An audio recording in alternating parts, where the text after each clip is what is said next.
ଲୁକ 14 अध्याय। विश्राम बारे सुस्थता प्रदान। थरे से विश्राम बारे भजन करने निमंते फारुसी मानकर जड़े नेता गृह रे प्रवेश करते से माने ताहांकु लक्ष्य करी रहिले। आउ देख ताहांको सम्मुखरे जड़े जलदर रोगरे पीड़ित लोक थिला। सेथिरे यीशु व्यवस्था शास्त्रज्ञ व फारुसी मानंकु उत्तर देले, विश्राम बारे सुस्थ करने विधिसंगत कि ना, किंतु से माने नीरव रहिले।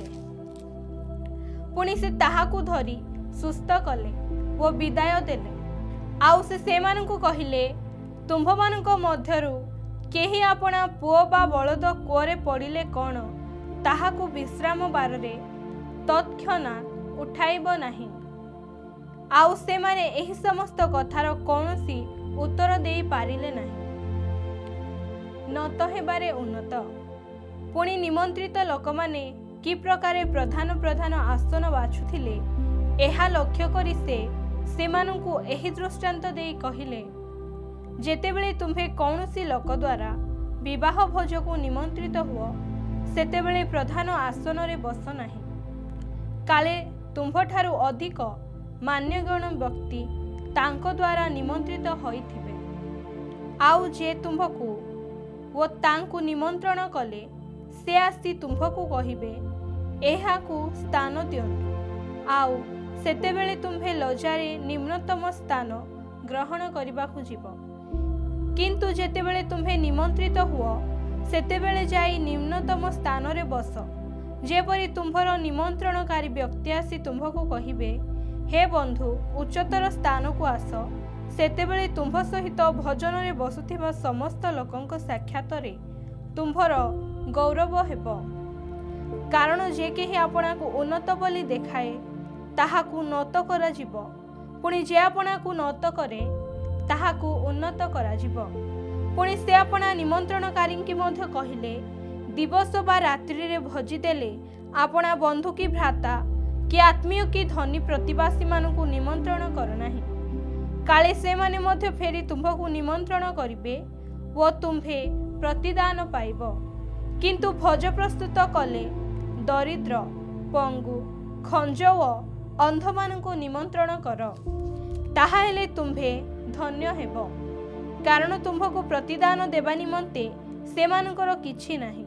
आउ धार्मिक मानक पुनरुत्थान समय रे तुम्भकु प्रतिदान दियाजिब। महाभोजर दृष्टांत। ताहा सुनी ताहांको सहित भोजन रे बसिथिबा लोकमानंको मध्यरु जणे ताहांकु कहिले, जेउ लोक ईश्वरंक राज्य रे भोजन करिबो से धन्य। किंतु से तांकु कहिले, जणे व्यक्ति रात्र समय रे महाभोज देबाकु इच्छा करी अनेकंकु निमंत्रण कले। आउ भोजनर समय उपस्थित हुअन्ते से निमंत्रित लोकमानंको निकटकु आपणा दास को पठाई कहिले, आपण माने आसंतु, कारण समस्त प्रस्तुत हेलाणी। किंतु समस्ते एकमतरे क्षमा प्रार्थना करिबाकु लागिले। प्रथम जन ताहाकु कहिला, मु खंडे खेत किणे अछि, मते ताहा देखिबाकु पड़िबो। अनुरोध करे, मु क्षमा पाई अछि बोली मने कर। आउ जणे कहिला, मु 5 हळ बलद किणे अछि, आउ मु सेमानंको परीक्षा करिबाकु जाउछि। अनुरोध करे, मु क्षमा पाई अछि बोली मने कर। अन्य जणे कहिला, मु विवाह करिअछि, तेणु जाई पारु नाही। पुणी सेही दास आसी आपणा प्रभुंको सेही सबु जणाइला। सेथिरे गृहकर्ता क्रोधान्वित होई आपणा दास को कहिले, शीघ्र नगरर दांड व गली गुड़ी को जाई दरिद्र पंगु अंध व खंज मानंकु एठाकु घेनी आस। परे सेही दास कहिला, हे प्रभु आपणक आज्ञा अनुसार करा जाई अछि, तथापि आहुरी स्थान अछि। सेथिरे प्रभु सेही दास को कहिले, राजदंड व गछमूल को जाई मोर गृह जेपरि पूर्ण हुए सेथिपाई लोकमानंकु आसीबा पाई बळाओ। जेणु मु तुम्भमानंकु कहुअछि, सेही निमंत्रित लोकमानंक मध्यरु केही मोर भोजर आस्वाद पाइब नाही। शिष्योत्पर मूल्य। बहु संख्यक लोक ताहांक सहित यात्रा करुथिले।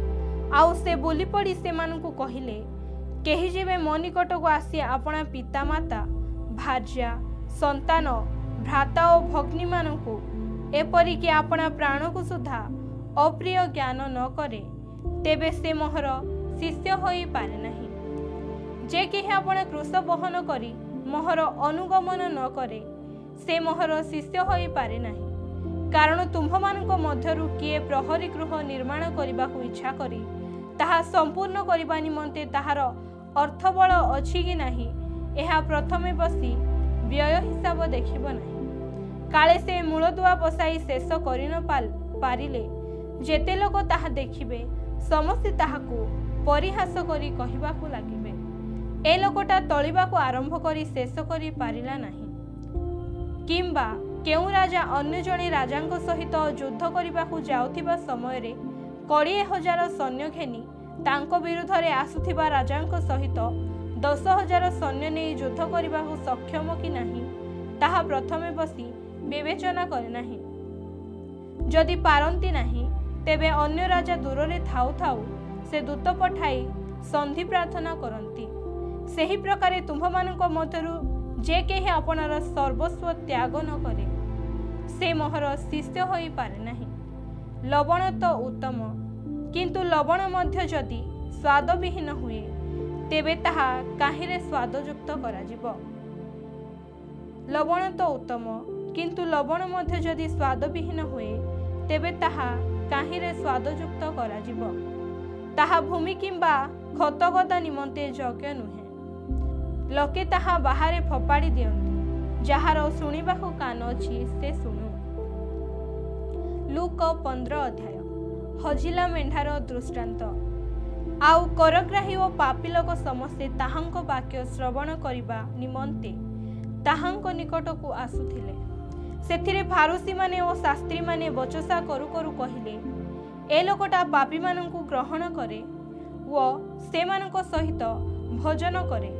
तहिरे से मानंकु एही दृष्टांत कहिले तुम्भ मानक मध्यरे एपरि केउ लोक अछि जे ताहार जदि 100 मेंढा थाए आउ सेमानक मध्यरु गोटिए हजि जाए तेबे से अनिष्पतंकु प्रांतर रे छाड़ी सेही हजि जाइथिबा मेंढाटी न पाइबा पर्यंत ताहाकू खोजे नाही।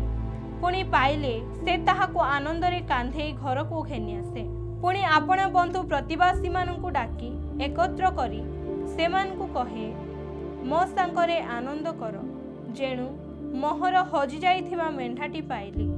मु तुम्भ मानकू कहूअछि सेही प्रकारे जेउ मानकर मन परिवर्तन करिवार प्रयोजन नाही एपरि अनिष्पत धार्मिक लोक मानक अपेक्षा जे मन परिवर्तन करे एपरि जणे पापीर निमंते स्वर्ग रे अधिक आनंद हेबो। हजिला मुद्रार दृष्टांत।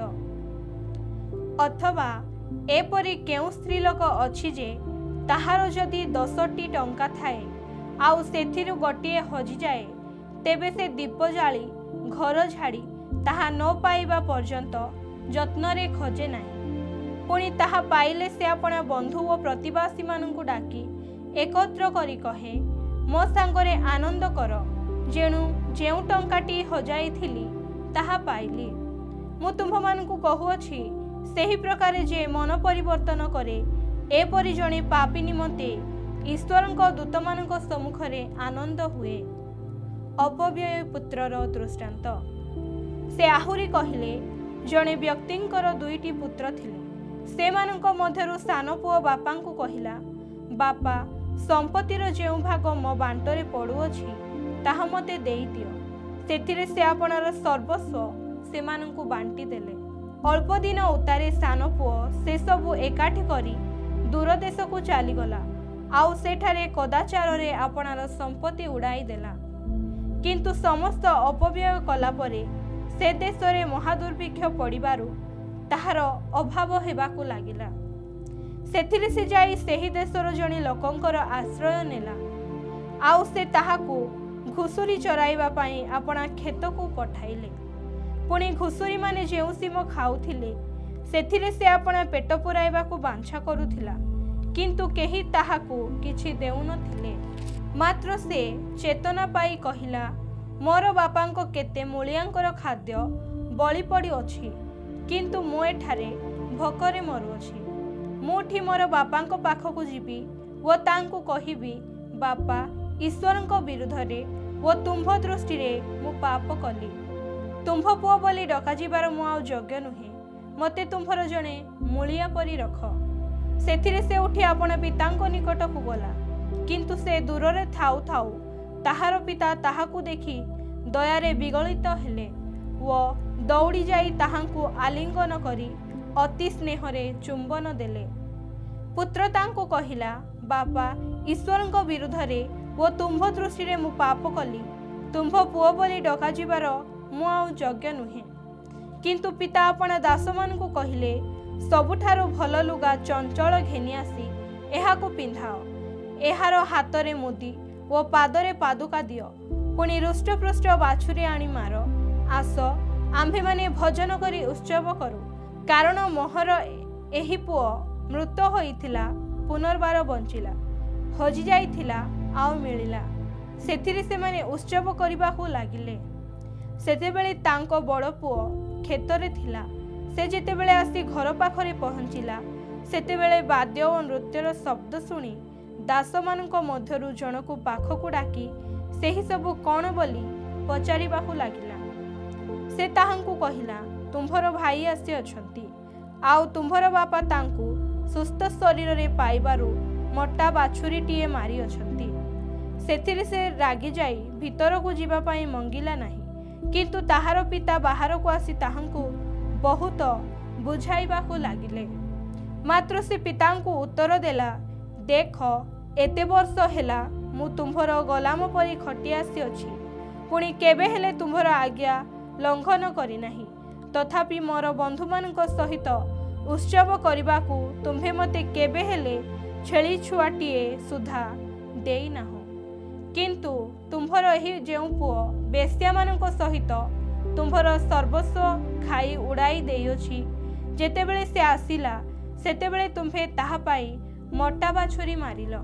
सेथिरे से ताहाकू कहिले पुओरे तू तो सबु बेले मो सांगरे अछु आउ जाहा सबु मोहर सेही सबु तहर।